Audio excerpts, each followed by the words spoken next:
Hi there, I'm the Reverend Danny Crosby, a Unitarian minister serving congregations in Altrincham and in Urmston in the northwest of England.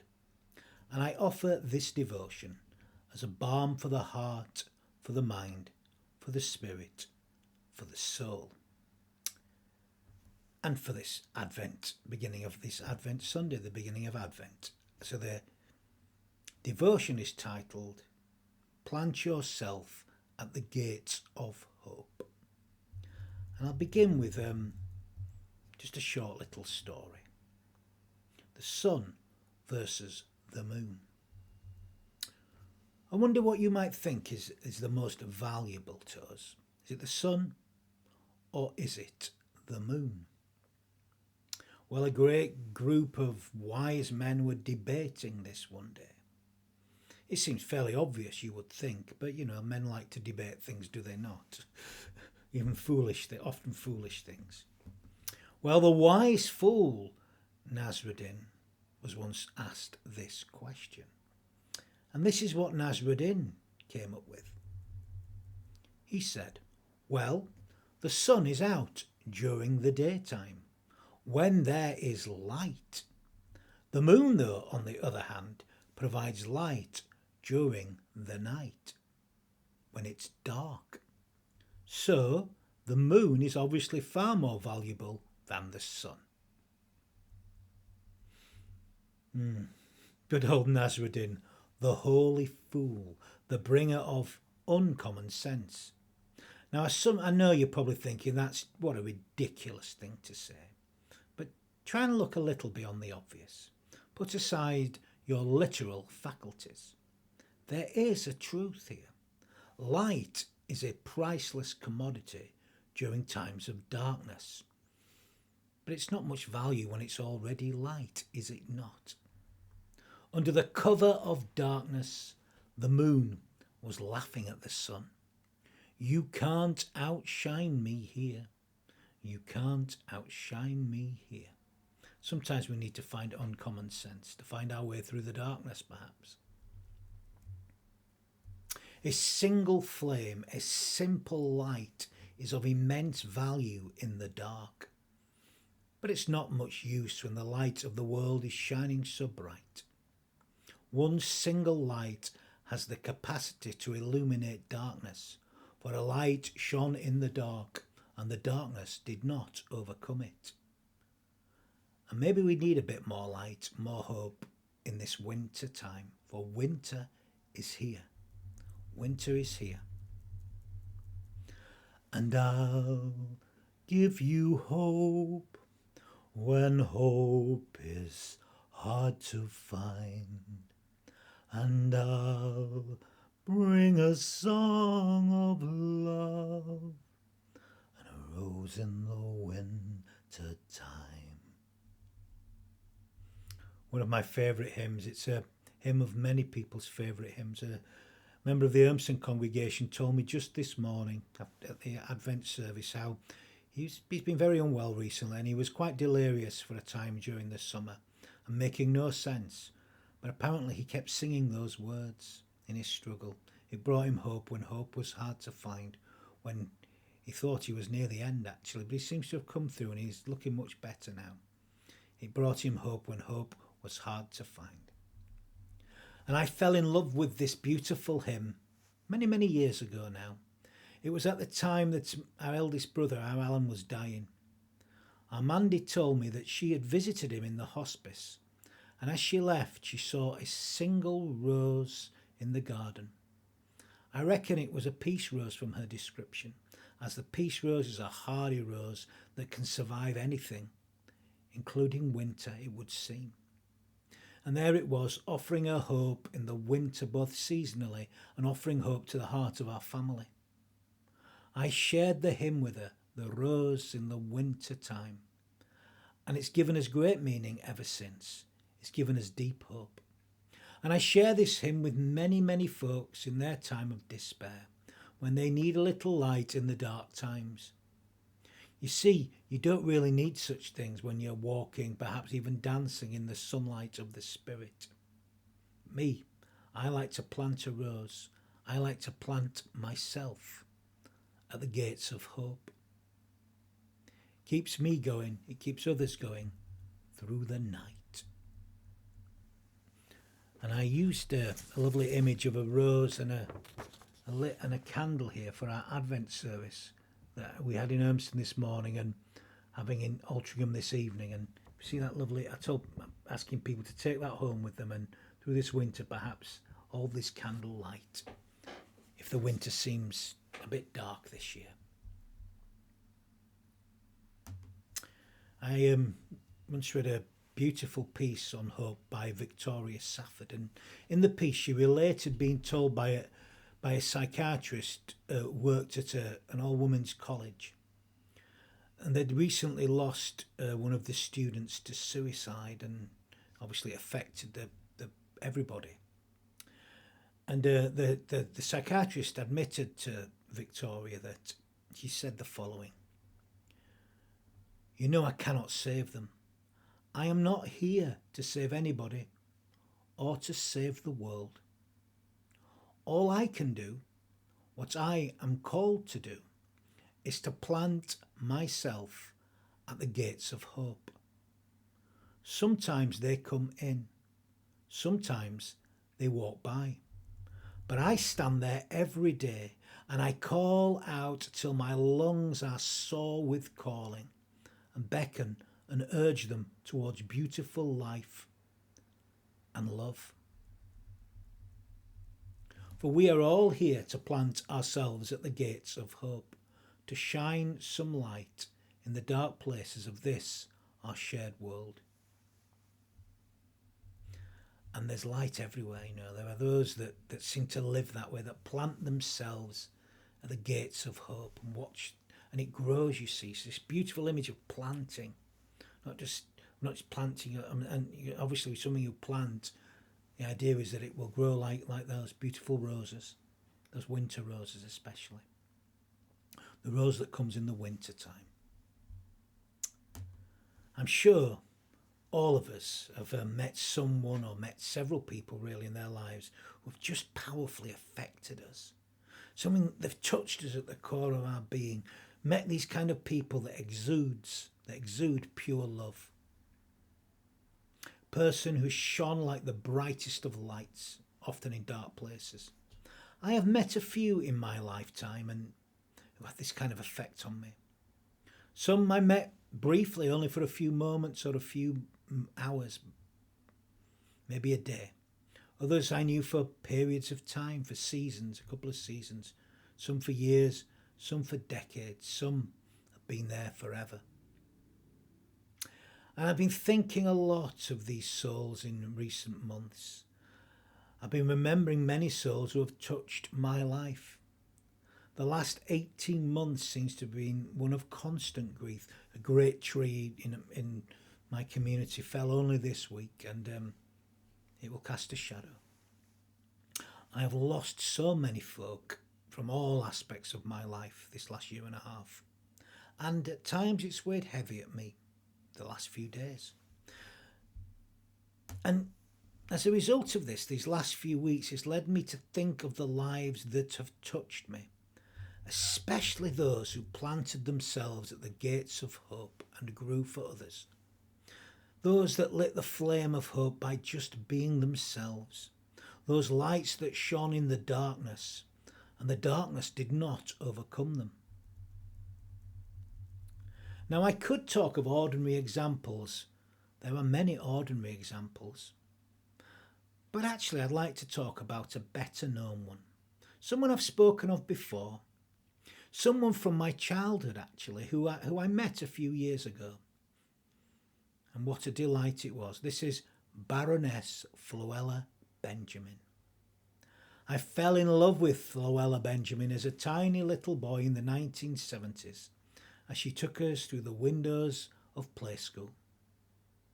For those that are younger or not from these parts, shall we say, Play School was a children's television programme on the BBC in the 1970s. Now, Floella, that's where she began, but has lived an incredible life. And she was made a life peer, actually, a few years ago. And I actually met her when I was asked to attend a parliamentary forum on men's health. I was asked to speak at this event, actually. As I spoke, she listened intently, this beaming smile, focused on every word I said. And then when I finished, she approached me and she asked me if she could hug me. I was a bit taken aback, but of course I obliged. And I have to say, it was maybe one of the most incredibly loving experiences I have ever known in my life. It was pure love. Please don't misunderstand what I'm saying here. Pure, just so loving, and Floella exudes this incredible spirit, and she is famous for her hugs. And having received one, I now know why. It's something very special. Floella Benjamin is someone who plants herself at the gates of hope. She lifts people up. There is nothing cynical about her. She embodies what it means to live as we are capable of living. And she encourages others to do the same. She embodies those famous words of Albert Schweitzer.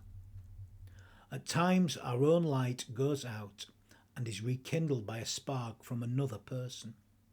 Each of us has cause to think with deep gratitude of those who have lighted the flame within us. And I think she's lit the flame in many.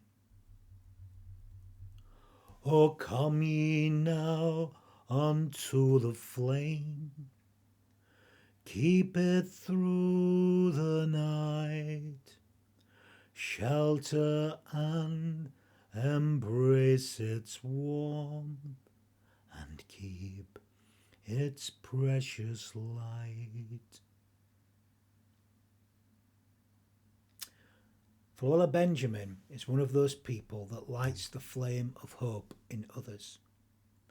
And is there anything more beautiful in this world? Is there anything more needed in these darkening times? And it is certainly true that we are living through dark times. It is winter, and we need to find those lights of hope to guide us through the winter, to warm us when we're cold. It reminds me of some other words by Victoria Safford, actually, that Parker J. Palmer shared at a talk on being once. Now, Reverend Victoria Safford serves the White Bear Unitarian Universalist Church in St. Paul, Minnesota, in the USA. She's a great minister and a great writer, superb writer, actually.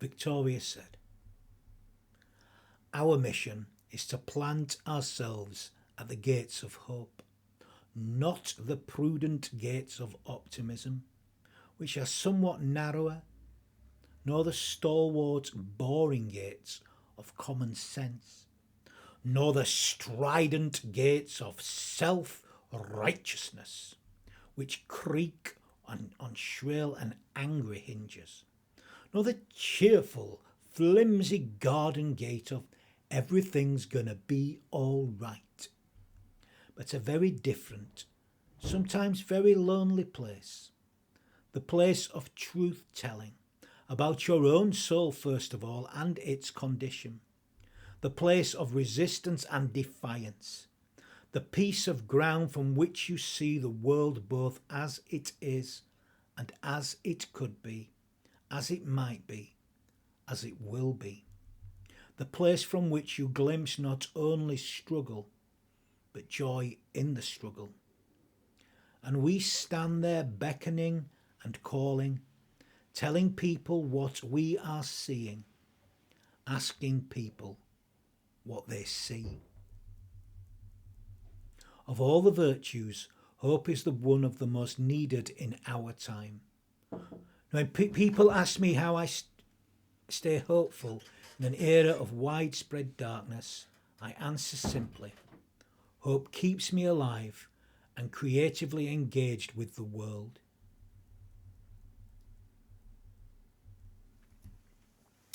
And hope keeps me alive and fully engaged too. It draws me on and beyond myself to live a life in this world. And I carry on despite interruptions, as you may have noticed.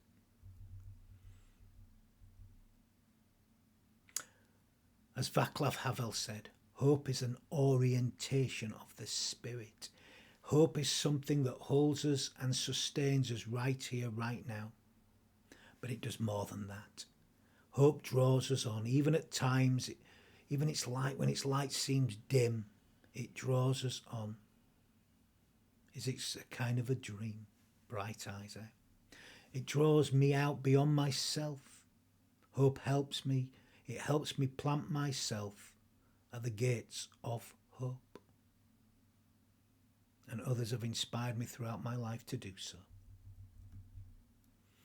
It is hope that points towards what we can do. It is hope that leads the way. Rather than just sitting there shining light and all that is ugly and unpleasant, cynically dissecting the world, pointing out all that is wrong and riling up even more anger in people, even more hate, even more division, even more blame. It is hope that saves us from slinging mud at each other and mud at the world. But our world does not need any more of that, not this winter. I was reminded we don't need those that just point and throw mud. And I was reminded recently of a couple of friends I used to name Statler and Waldorf. Sadly, one is no longer in my life, but the other is very much here. Now, I named them that just out of jest, if I'm honest. But there is a serious point to this. A serious point. Do you know who Statler and Waldorf are? And I think about them actually at this time of year as I think about Christmas and my favourite Christmas film, the versions of A Christmas Carol. If you've ever seen the Muppets Christmas Carol, they play a really important role in that actually. We may remember they play Marley's ghost. But obviously in the original, it was just one ghost, Jacob Marley. But in the Muppets Christmas Carol, which is generally a very accurate portrayal, but not here, Statler and Waldorf play Marley's ghost, Jacob and Bob Marley, which I think is a touch of genius. Classic Jim Henson, really.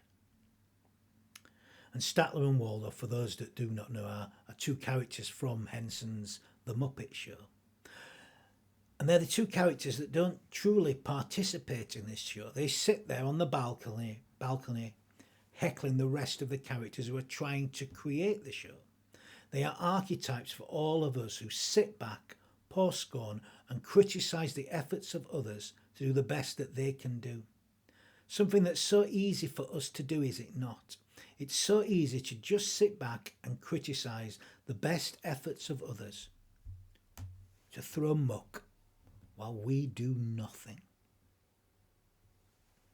To do that and do nothing yourself, to just break down all that others are trying to do, cynically dissecting all that is life. And I think that's what this winter's about, really. This intent to fault find and pick out all the flaws in each other and life, separating folk. Why do we do this? Do we believe it will help us feel better, like some lived version of the Jeremy Kyle show? To pour scorn on the imperfections of others? Maybe we do, maybe we don't. It's just easy to be the critic and shine light on what is wrong. But where does that lead us? Where we need light is in the darkness. We need light to lead a different way, to plant ourselves at the gates of hope. For the critic is someone who stands at the side, taking pot shots at the people who have the courage to stand above the parapet and give themselves to life, to plant themselves at the gates of hope. It brings to mind a short little snippet from one of Anthony DeMello's wonderful books, The Heart of the Enlightened. It's got a familiar ring to it, this, which I'll expand on. Anyway, it goes like this. A woman complained that to a visiting friend that her neighbour was a poor housekeeper. You should see how dirty her children are. And her house, my goodness. It's almost a disgrace to be living in the same neighbourhood as her. Take a look at those clothes she's hung out on her line. See the black streaks on the sheets and the towels. The friend walked up to the window and she looked and she said, I think the clothes are quite clean, my dear. The streaks are on your window. The problem then is what we're looking through. Maybe not always what we're looking at. Brings to mind, actually, reminds me of a powerful passage from Matthew's Gospel, chapter 7, from verses 1 to 12 from chapter 7. But this particular verse. Why do you see the speck in your neighbour's eye and do not notice the log in your own eye? And isn't it so easy to pass judgment, to find fault in others? But is that what we're here for? To tear apart everyone else, to point out where everyone else is going wrong? Or is it to make the most of who we are, not only for ourselves but for the good of all? Is it our task to be the critic who picks apart what others do? Or are we here to contribute fully to life in whatever ways that we can? Do we want to be cynics and critics, or do we want to take the risk, put out a risk of getting shot down, to be a bit of light in the time of darkness?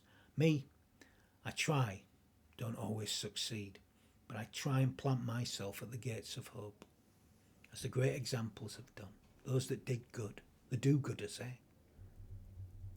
It is easy to sling mud, it is easy to be a cynic, it is easy to highlight all that is wrong. It is harder to plant ourselves at the gates of hope. It takes effort. It takes effort to lift others up, to encourage, to live wholly from love, to live like Floella Benjamin and her like. No cynicism there. It's easy to be a cynic. Now, people know that I love dogs. My little dog Molly teaches me so much every day. Now, what you might not know, though, is that there is a school in ancient Greek philosophy that's named after dogs. Can you guess which one? Well, it might surprise you to hear that the school is the school of the cynics. And how and why is that possible, you may well ask? Because dogs are the least cynical things alive, I think, and that's certainly true. They are not cynical. Well, as the saying goes, in slightly cynical tones, cynicism ain't what it used to be. And it actually isn't. The original cynics are not cynics in the way that we quite understand it today anyway. But the best known of the cynics was, of course, my old friend Diogenes. And his habits certainly did resemble stray dogs, I guess. Good old Diogenes loved to bask naked on the lawn while his fellow philosophers talked on the porch as they debated the mysteries of the cosmos. Diogenes preferred to soak up some rays. The dude in some ways. And Diogenes could be found wandering through the streets in the midday sun, squinting and holding a lantern to find his way. And he would claim that he was looking for an honest man. Hard to find even in the light, it would seem. He lived in a hollowed out half barrel which he wheeled through the streets. It was his only possession, except for a wooden bowl. But he destroyed his wooden bowl in a protest of the fakeness of society after seeing a boy slave drinking water from his cupped hands. He saw it as an extravagance, a luxury, I guess. You see, those ancient cynics were protesting against society. And they played an important role to mitigate the thing that the Greeks were obsessed with, the dangers of hubris, of people getting above themselves. The cynics believed virtue was the only good and that self-control was the only means of achieving this good. They rejected what they saw as the falseness of the time. They rejected the luxury of home living. They rejected personal hygiene, and they believed that the best way to get their message across to the general public was to verbally abuse them and to expel bodily fluids at them as they went about their daily business. Maybe muck slinging or dirt slinging or mud slinging, maybe it had its origins in old Diogenes. Maybe not. It's a theory. Maybe just mine, I don't know. The ancient Greek cynics were the critics of their time, of their place. They pointed out what is wrong. What was wrong then? The original cynics had a way of bringing the greatest down to a truly humble level. They were an antidote to the dangers of the hubris of the day. So they had their plus points. But they had their negatives too. And maybe that's what's lived on in the elements of the cynics. Their way was certainly not a pathway to friendship or community building, so needed. And it seemed to me to be the ultimate in isolation and that kind of rampant individualism. Don't need anybody or anything. And anyone can be critical of what others are doing. But what about doing something ourselves? The cynics never entered the arena, not really. They just slung mud and criticised what others dared to do. They didn't plant themselves at the gates of hope. They just pulled the gates down. It is easy to be the critic who sneers and throws dirt at the person who gives life an honest go, who dares to step out of themselves, who dares to plant themselves at the gates of hope, who dares to do what they can do, to be a shining light, to do good. And it says something about these times that a person who is called good is seen in somehow in a cynical way, untrustworthy way. And that's really sad. It's awful, really, that people are afraid to do good, to shine light on the good that they do. I think we need to, because it encourages others to do the same, as the placebo effect, as the opposite of the placebo effect, the nocebo effect, sorry. It is better to do what we can to shine bright, to stand in as a beacon of hope. It's what the world needs, rather than people who just sling mud and criticise what others try and do to do some good. Or at least enable others to do the same. It's easy to be the critic who sneers and throws mud at the person who gives life an honest go. And the truth is, there's no real satisfaction in sneering at life and at each other, just slinging dirt or pointing out the dirt in someone else's washing or missing the plank in our own eye with a speck in our neighbour's. It's easy to be a critic. It's harder to plant ourselves at the gates of hope, but it's blooming worth it. And the world needs us right now, needs that right now, far less than critics and those that want to pull things down. We need constructors, we need bridge builders. But that's not to say we shouldn't be critical, of course not. Any healthy society needs those who point out what can be done better. But the better ones are the ones that give it a go themselves. We need to shine light in the dark places.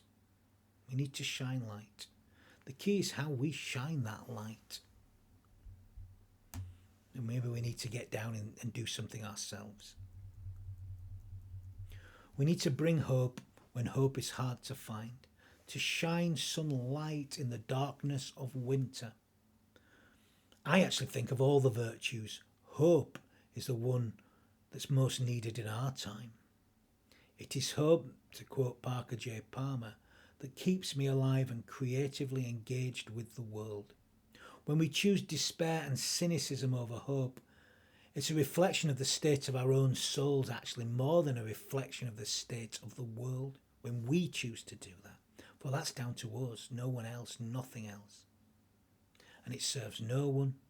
And you know what? It destroys our own souls. What we need to do is to plant ourselves at the gates of hope. I look for the examples, for those who shone some light, all those beautiful souls that have touched my soul. Many are gone now. One great tree fell this week, but many are still here. And there are many I've yet to meet. I look forward to meeting them. And there were many that lit the flame. I remember how they lit the flame, how they lit up my heart and my soul, like Floella did all those years ago. How they planted themselves at the gates of hope, inspiring me to try to do what I can to try and do the same. So, what are you going to do with this one marvellous life that you have been gifted? Sometimes we've been gifted many chances. Are you going to pour scorn and point out what's wrong? Are you going to sling dirt and mud? Or are you going to plant yourself at the gates of hope? It's up to you. It's up to you. It's up to us all. Our lives depend upon it. We need to plant ourselves at the gates of hope. It's my message for this Advent season. Plant ourselves at the gates of hope. This Advent season, may we plant ourselves like seeds of hope in the mangers of our own hearts. Let us nurture this hope. And when the moment of magic comes, as it always does on Christmas morning, may we give birth to that love, and may we give birth to it here and now. Let us shine light on the darkness. Let us plant ourselves at the gates of hope.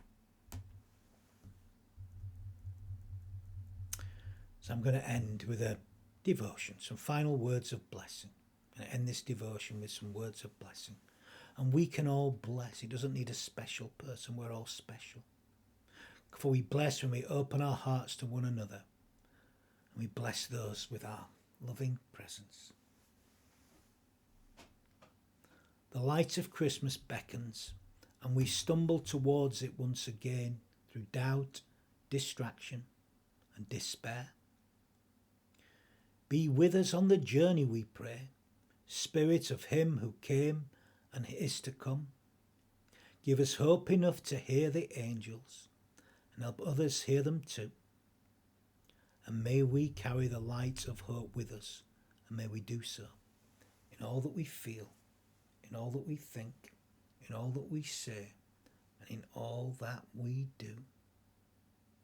May we prepare ourselves to give birth to the love that is present in our hearts, and plant ourselves at the gates of hope. Amen.